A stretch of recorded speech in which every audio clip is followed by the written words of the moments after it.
Keep the grind up.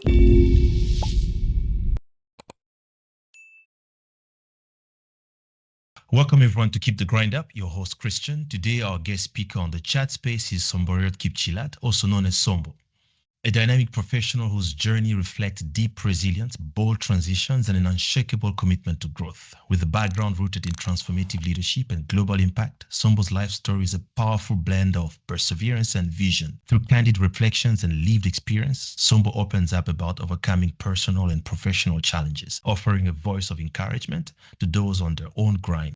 Whether in boardrooms or community spaces, Sombo continues to inspire with the heart for authenticity and empowerment. How are you doing, man? I'm good. How are you? I'm doing great. Thank you. So thank you so much for joining us. Yeah, so I spent time to read a bit about your profile. Of course, I know what you do because I've been following your profile and I was like, it seems wonderful. But if you recognize that's you, then that's great. So yeah, wonderful. So thank you so much for joining us today at the podcast, Keep the Grind Up. And can you tell us a little bit about yourself, where you grew up, and what shaped you or what shaped your early years? I consider myself a village boy. I know a lot of people don't like to say such thing. But yeah, I grew up in a small town in Rift Valley called Eldoret. A pretty modest life. I wouldn't say that I had anything to complain about. Life was interesting. Went to a decent school, but I think the thing that really impacted me, small things that you don't see when you're coming up, but then later on you realize such things used to, led me to where I am. And I'll give an example. My parents owned this camera called a Minolta Freedom Action Zoom. It's a very old film camera. And I remember growing up, me and my brother would fight about it, sometimes just to even carry it, And I didn't think that meant anything until you start to see yourself now in the creative, like for me in the creative space, and then you realize that this started way back. It's not just something that I fell into. It's something I was interested. I didn't realize it, and so yeah, I think small things like that really, guided me to where I am. Yeah. But very decent childhood. Nothing. A very decent childhood, but it's interesting. You are being very humble because when you're saying Eldoret, for our audience who are not from the area or the country where your city is, Eldoret is in Kenya, and Eldoret is in Rift Valley, like Sombo shared. But one thing that it doesn't want to tell us is that Eldoret is the home of champions. Where our champions, the running champions, usually come from. So I wanted to make sure that I put that emphasis there. In fact, I think majority of my neighbors were the same people I would see on TV all the time, winning this gold medals and all that. So that was also quite interesting to see as I grew up. Yeah. Wonderful. You've mentioned how you grew up, decent background. What is one childhood memory that still influences the way you approach life today? For some reason, I've been really thinking about it, and I think just the whole. I don't have a specific memory per se that influences how I operate. I think it's just the whole of my childhood. Having a father who was very entrepreneurial. My father started working in a bank. And then at some point he was just like, you know what, I can't do this all my life, and started to get into different kinds of businesses. There's nothing he didn't do. He tried setting up at some point, I think, a school. He set up an agrovet thing.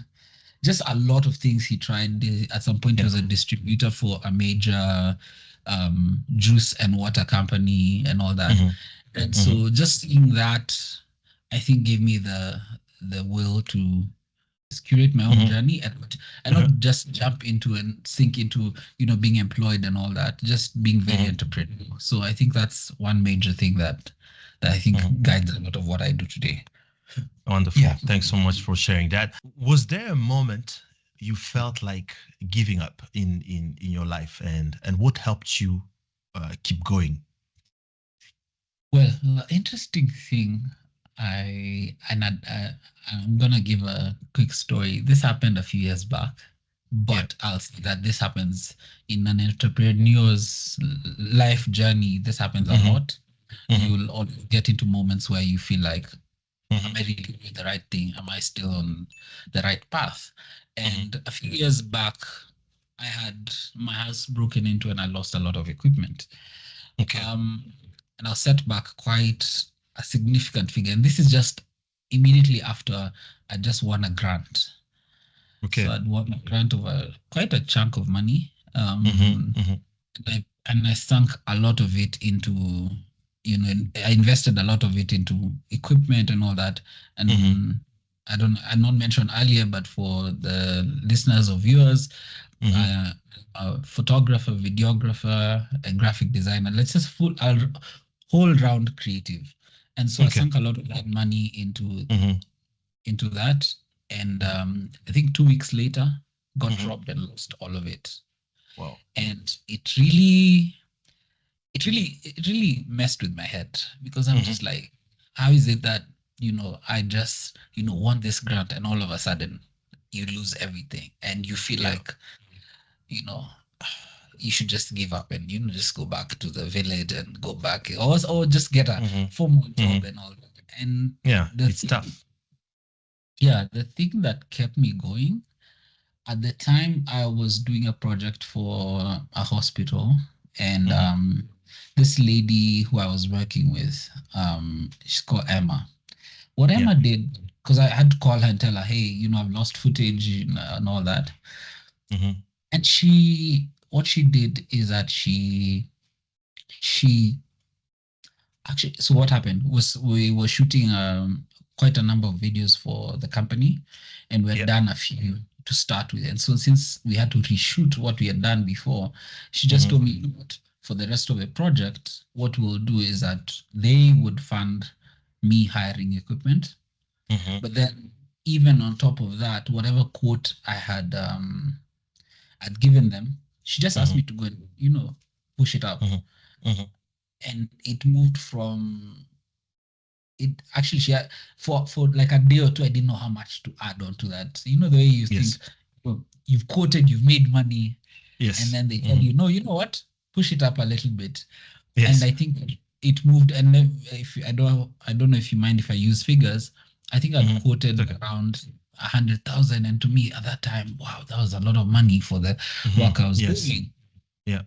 And for a day or two, I didn't know how much to add. And so what she did is she told me just push it up all the way. And I pushed it up. She told me that what their budget was. And I moved from charging 100,000 to 1 million Kenya shillings. And that changed the game for me, because what that did for me is that she told me, your work was worth more than even that. Wow. And then and then what also happened is that when I shared online about this loss that I'd gone through, and just what I did, I shared online just so that in case anyone was being sold the equipment that had been stolen from, they would know the kind of What happened is that I was trending for a few days, and people would call me, tell me, Sombo, I'm hearing your name in our boardroom. My bosses are talking about you. And that alone, the fact that people were talking about me, and not necessarily in a negative way, just in like, hey, this is someone we know who's been doing this work for a while, has gone through this loss. And I just ask guys to give me work to help me come back.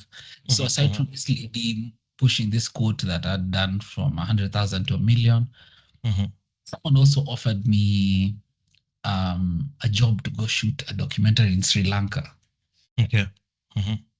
And small things like those are what just told me, you know what, whatever you're doing is valid, It's you valid. know, Mm-hmm. is Mm-hmm. valid. And so Yeah.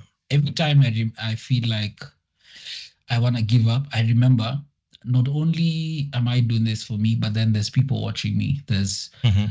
guys who are starting off in this journey and Mm-hmm. they're looking at me. And so aside from just my own push and the validation that I got from the community, guys who Yeah. helped me and I was up and back and running in like 2 weeks. Yeah. Aside from that, just to remember that there's people who are starting off, they're looking at me and they're looking at my journey and they're seeing Yeah.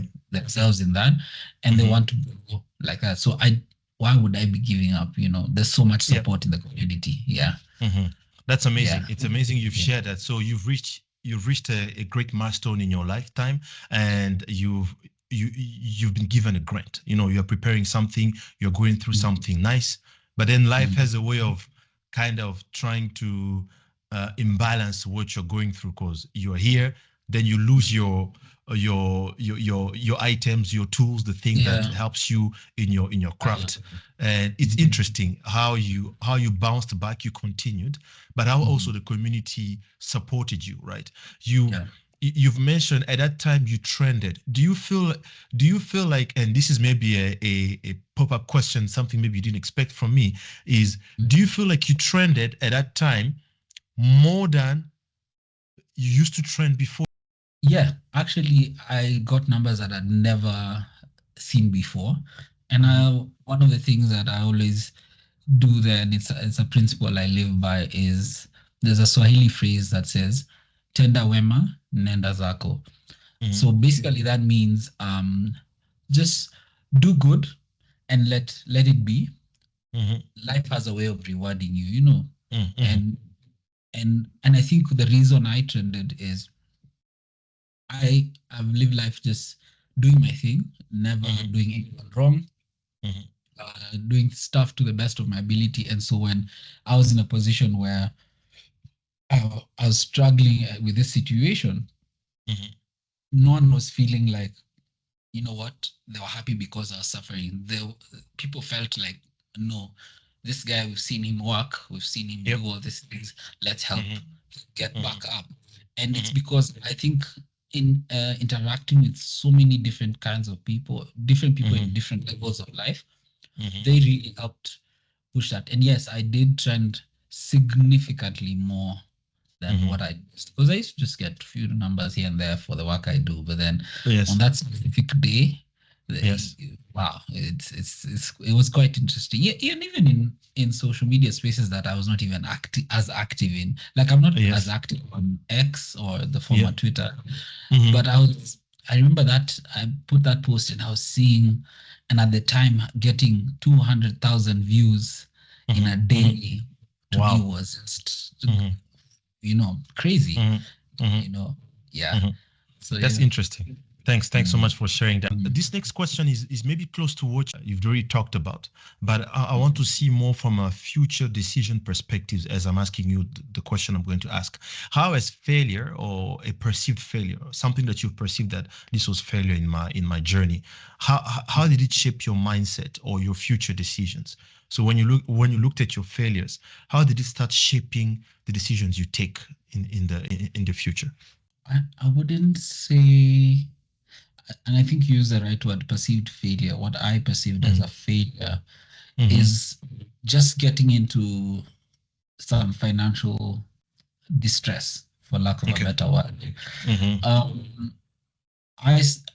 And it's a sad thing that here in Kenya, these things are not taught in school. You're not taught how to manage money. You're not taught how to, once you make this money, how do you invest? How do you do all these things? This is not something that's taught in school. And so for a while, I would do my thing, make money, and I'd just spend.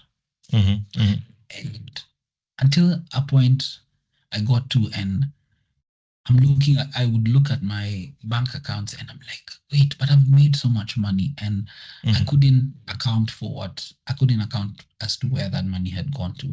And so every time I got into a tough financial space, that I kept on feeling like I failed. But then I think I remember I was sharing with someone and they just told me, you know what?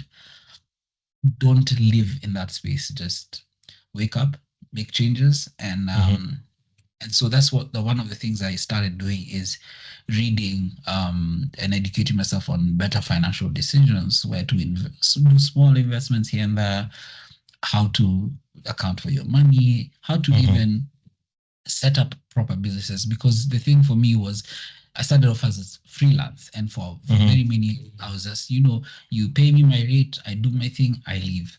And so I started thinking of myself as a business, and do you have proper documentation?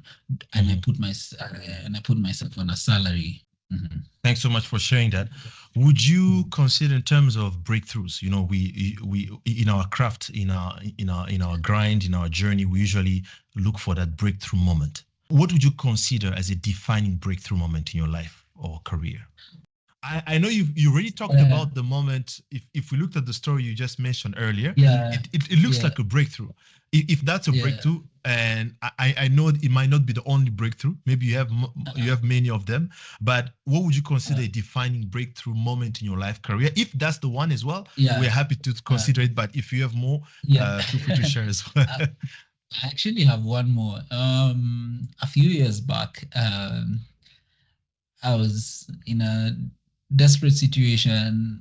Money wasn't coming through. I was not getting a lot of work as a freelancer. And so I kept on seeing, I was in a WhatsApp group for creatives, and I kept on seeing this job being advertised. And everyone in the group kept on saying, no, that's a very big company. Everyone feared to apply for that job because they thought, oh my God, this must be reserved for the who's and who's in the creative space. And I was just like, you know what, let me just apply. What's the worst that can happen? Yes. And so I applied for the job, and this is for a company called Vivo, or Vivo Woman. It's a fashion brand specifically for the ladies. And so I just applied for the job, went for the interview. And at the time, it's so easy. I was very broke. So it's easy for you to just, when they get to that part of, what's your salary expectation, it's so easy for you to ask for some small amount of money. But then I just asked for what I felt at the time was my value. And we had a negotiation, and I got the job. And so I got the job as a lead photographer and creative at Vivo. And for the 1.5, almost 2 years that I worked there, the fact that such a big brand trusted me with their visuals, that was crazy. Because at the time, Vivo, as of now, is the biggest fashion retail business in East Africa, and they've even branched out, and they have a shop in Atlanta. And so every time I see my work out there, and especially and even while at Vivo, we started a brand called Shop Zetu, and knowing that for the first 1 year of that business, all the visuals, everything from all the designs to all the photography, just seeing that and seeing my work is out there, that for me was quite a big breakthrough. Because what it did for me in the industry, it validated me to the people who doubted that I could handle big projects like that. I started being roped into handling big projects in government, big projects in big companies like British Council and all that, just because everyone was like, you know what, if this company trusted Sombo with their brand, then that means he knows what he's doing. So I feel like that was a big breakthrough for me. Yeah. Wonderful. Thanks for sharing that. Could you describe a time when you had to step out of your comfort zone, and what came out of it? I think for me, it's that change from being just a freelancer and, doing your everyday quick photo shoot for a family here, quick thing here, and now to shifting into now proper business, starting to handle bigger projects where you're handed over to, you're doing a 6-month project for big companies like MasterCard Foundation. That for me, I feel like really took me out of my comfort zone. I was so content with small gigs, a graduation here, a birthday here. And so now when you're told to handle production for quite that level of an event or or bigger projects, that for me, I think really got me out of my comfort zone. One, and then it made me understand that there's more to just standing behind a camera and just shooting. There's now I need to start to think, how do I grow a team now? Yeah. So now you start working with other people, you start to manage a team, you start to mentor someone. And so that shift from you're just doing the job and it's just you to now you're mentoring someone who's starting off, and you're managing a team, you're having conversations at a higher level. That really changed the game for me. Yeah. That's interesting that you've mentioned that part, and I like that because most of the guest speakers that are coming, they're coming with that mindset of keep the grind up. It's not only sharing the journey, but we're also finding out that as we're sharing the journey, we're willing to give back. Right? You've gone through something, you've grown, you're starting to manage bigger things than you used to, and now you're also starting to give back. When you look at from a turning point perspective, you mentioned some of them in your journey. Would you say a mentor, a conversation, or a book or an event was part of your turning point, or would you say all of them? Well, not necessarily a mentor, but just someone I worked with. And they shared their story, and I don't know, I wouldn't want to mention them exactly, but they run almost, I think, one of the biggest media companies in Kenya and in Uganda. And I worked with him on a project, and he would tell me about his story and his journey, and that changed. I think that really impacted me, because one of the things he told me, for example, he shared a story where when he had set up a radio station here, he had acquired a license, and I think one of the competitors was like, you know what, no, and had a lot of political mileage. So the competitor basically blocked his license for 8 months. And he told me the story, and he told me he just, got a big loan from a bank. Then you're ready to go, and on the day that you're ready to go, someone just said in government, you know what, stop.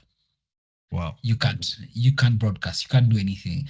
And so even just hearing that story, I think from that person really changed the game for me. I was just like, it was more of a motivation to do bigger things, to think about things in a bigger perspective, because he then goes on to building now this. It started off with a radio station in Uganda. He came to Kenya, then grows this to, I'm sure, probably a multi-million-dollar business. Just to see that, that was interesting. Yeah. Thanks so much for mentioning that. What are some of the most important lessons you've learned throughout your experiences? I think one of the biggest lessons I've learned is one, and people say it as a cliche, but then I've seen it work for me. Your network is your net worth.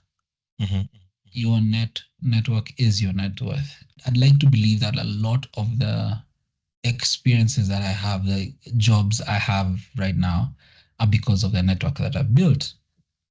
And the reason I say this is because most people go through business where they, advertise, and you apply for tenders, and you apply for all these things. And the difference for me, I wouldn't tell someone to try it that way, because it's not necessarily the best way to do it, but then it's really worked for me, is I think 100% of the work I do is purely referral. And it's the fact that I have taken time to just build out this network of people where my name gets mentioned in boardrooms, left, right, center. I don't think I've had to ever put posters out there saying, hey, hire me for this job, hire me for that job. And and I know it's going to sound like I'm a bit privileged, but I think it's the network I've built. I sit and I just get work. Someone will call me like, "Hey, I've seen your work here, and so is giving me your number," and sometimes what it has done for me, it's built up social capital. Yeah. A lot of the times I feel like I get the upper hand, not necessarily because I have the most amazing work out there, but it's because I have a reputation. Yeah. Yeah. Someone already knows you want a creative who's gonna be on time, will always deliver and communicates properly. Go to Sombo. He might be maybe more expensive. He might not maybe I might not, let's say, sometimes I don't want to say I'm the best in the game, you know. Yeah. I know it's nice to always prop yourself up and say, hey, I'm the best in the game. But I acknowledge that sometimes there's people who are better than me. But sometimes I feel like I get the work because of the network. When people hire people who they're familiar with and they're safe, when they feel safe, they know that for me, when you hire somebody, you don't have to worry about your the time. You don't have to worry about delivery of work and the quality of work. I've made it that my reputation is all about giving the best quality and in the best time. And so over time, the moment I'll give an example of a day, a VC firm was doing an event in Nairobi. And this is something the client shared with me, that they were in this WhatsApp group of founders, and they were like, "Hey, who knows a photographer in Nairobi?" And she said 16 people sent my name. Amazing. And that tells you that, like, if 16 different people in one group are like, for this, but so even when she met me, they were like, "Who are you? How is it that 16 founders mentioned you?" Most of the time it's just maybe 2 founders mention you, 2 founders mention someone else, but 16, that's when it really dawned on me that your network is your net worth. And every day I get to be in rooms that I don't think anyone gets to be in, and it's honestly because I've built a reputation around being the safe person to work with. Yeah. That's amazing. Thanks for sharing that. And are there any beliefs or habits that you've had to unlearn to grow personally or professionally? Things that you're like, oh, I really have to stop this if I want to grow. I had to stop that because I needed to grow, whether personally or professionally. I think for me, it's trying to do everything by myself. Okay.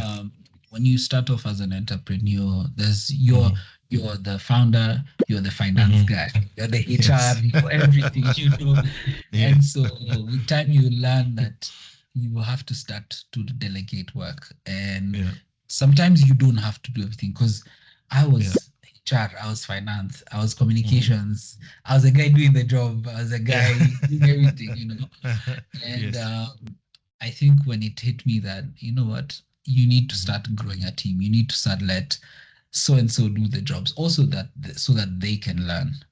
And you now start to build a team. I think one of the habits I had to unlearn is you can't do everything by yourself. When you want to go fast, do it by yourself. But when you want to go farther, just build out a team or start to work with people. And so the thing I really had to unlearn was you can't do everything by yourself. So just letting other people take up certain things. That's amazing. Thanks for sharing that. What advice would you give to someone who feels stuck or is going through a tough season? Okay, very unpopular opinion. I always look at, every time I feel like I'm at a point where I'm at my low point, I always look back and remember there's a time I was way below that. And now it looks like nothing. And let me use the example of, for example, where I live. There's a time I used to live in a small, tiny 1-room house. And then I moved to a 1-bedroom. Now I'm in a 2-bedroom. And so sometimes when I'm feeling low, I look at what I have now and I start to count. They always say, don't forget what we get. We get so caught up in what we don't have, we forget that about what we have. And so I started to look at, there's a time for me that when I was in that one single room, that was my biggest issue, like getting rent for that one small room. Right now, it's different, and it doesn't feel like, I start to appreciate that there's that journey and that growth. And so every time I'm feeling like I'm low, I always look back and say, there's a time that was a big stress for me, and now it's now no longer a thing. So for me, I'd tell anyone who feels like they to just look back at where, at a point where they're also low, because it's a journey. It goes up and down, up and down. And so, yes. Look at maybe a tough situation you had before, and look at how even now it probably is funny to you that was something you were stressing over. And but also to really appreciate where you are now. Because as I said earlier, we get so caught up in what you don't have, and you forget that you've grown significantly. So it's just always appreciate your journey. It'll make you understand that this too shall pass. It's interesting that you mentioned that part, because it's one thing that I've also read a lot online when they say, remember that where you are today is what you used to pray for before. Right. Yeah. So it's interesting that you've mentioned that part. Are there any daily or weekly practices that keep you grounded or focused? Every one. I mean, the thing I try and do every so often, not necessarily weekly or daily, is I try and do jobs that I used to take back in the day. So majority of the kind of work I do right now is big corporate. But every so often, around my team, someone will be like, hey, I have a small wedding I'm shooting. Please, could you help me? And I'd go shoot that wedding. And not because I feel like I'm above that, but it's a thing that keeps me understanding that this is where I started, this is where I started. And it also helps you appreciate the journey that you've gone through. Yes. So as every so often, I always go back to something I used to do, but also the thing that I do, I spend a lot of time just listening to people's journeys. There's two specific podcast YouTube channels that I listen to. One is called I hope do you mind if it's already mentioned. It's about keep the grind up is about that sharing, sharing and sharing. So if you need to mention another podcast, please do so. I mostly watch it on YouTube, but there's a channel called Cleaning Up the Airwaves by a gentleman called Richard Njau. And he basically he does exactly this, but now he in Kenya he's been interviewing a lot of people who are now big names, and you listen to their journeys, and you'll always learn something. That I've learned is that it's so easy to look at someone who's become a celebrity now or a big name or very successful and think, oh my God, it magically happened. And you listen to these stories. And you even see that some of these people even had tougher upbringing than you, had tougher journeys than you. And so it makes you want to appreciate journeys, and it tells you to just relax. We also get a lot of, I guess, people these days get so caught up in, I need to be the biggest thing now. What you don't know. And it takes forever because I mentioned a gentleman called Mutua Matheka. He's a big deal photographer in Kenya and Africa. I once asked him, how did you get here? How did you get to a point where you're working with these big brands? And he told me, remember, you've met me now that I'm blowing up, but I'm 10 years in. That's when it started to make sense for me. And at the time when I was asking him this, I was, I think, probably 2 years in. And what it did for me is that I understood he's 10 years in. That's when he's blowing up.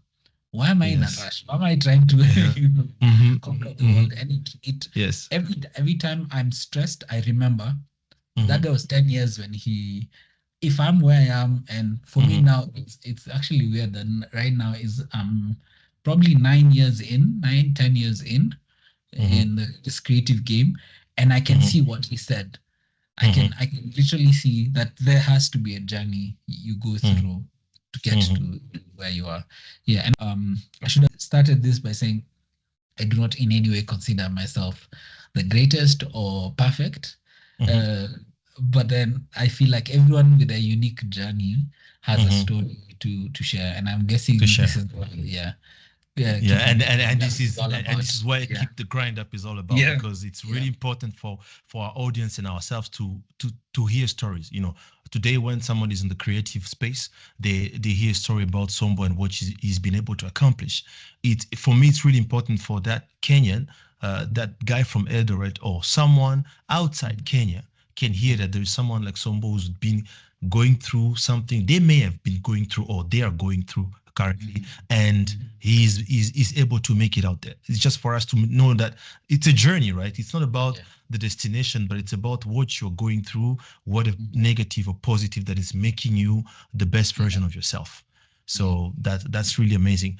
Now, when you look at the present, what drives you today, right? When you look at yourself, what's your why? Wow, that's a deep one.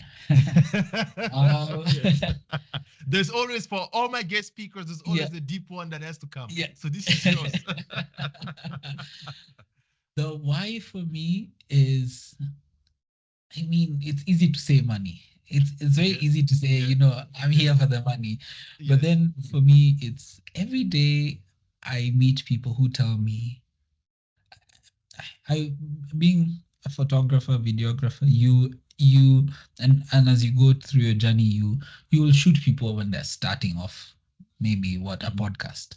You will shoot people that are starting off a music career, and every day that I see other people grow, and I can see that I had a hand in helping them to grow, to achieve what they're achieving right now, regardless of whether I have gotten there or not, just to see a smile on the face.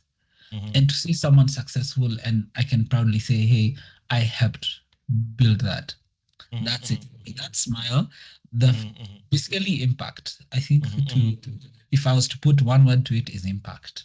Impact. Amazing. And the thing for me, I want to, and even 10 years from now, the biggest thing for me, and I do this even with job interviews, where like for or any spaces where I'm required to interview for a project or something, I always ask, do I have authority over what I do so that I impact the business? If I'm not impacting the business, I'm not interested, regardless of how good the money is. Yes, money is good, but I always tell people, if I'm there, and I'll just be another figure, I call it, you're a line item on a balance sheet. Yes. Somewhere in finance. If it's that, I'm not interested. I really want always to work on projects that impact, work with people to just impact people, to impact in any business, any project. I want to feel like there's a change because I was part of it. So for me, the why is impact. That's my biggest thing. Yeah. That's amazing. As we're about to wrap up, one last one. I hope this one is not too deep. What's a song? What's a song or a quote that gets you pumped up when you need it the most? Is it a song? Is it a quote? Or is it both? And what is it? I wouldn't say a quote. Is it a song? I think for me, it's what I said earlier, just seeing smiles on people's faces. Okay. Seeing other people succeed and knowing that, I had a hand in that. That for me that gets me up and going. Sometimes I go through social media, and the thing I'm happy to see is, hey, I helped this person when they're starting off. So for example, back in the day, I used to, I was fairly, well, not fairly new, but I was part of a couple of projects where I would mentor guys as they start up their businesses. And sometimes there's 2-3 of my friends who I see now who I remember teaching them how to brand their business, and now they're the best in their spaces. And I'm always happy to see that. I'm just like, yeah, I've had a hand in that, and not to feel, it's so easy for someone to think that, oh, you want to claim someone's fame. No. I'm just happy that they're succeeding. So that for me is that's amazing. it. That thing that keeps me going, keeps every day you meet someone and they're like, hey, thank you that you helped me see things in a different light, or help me do this. Because one of the things I do, and I tell this to a lot of creatives, sometimes it's not bad to do the free jobs. Okay. It's because there are certain situations where someone is trying to start up something. They have an amazing idea. Maybe they're struggling with the visuals.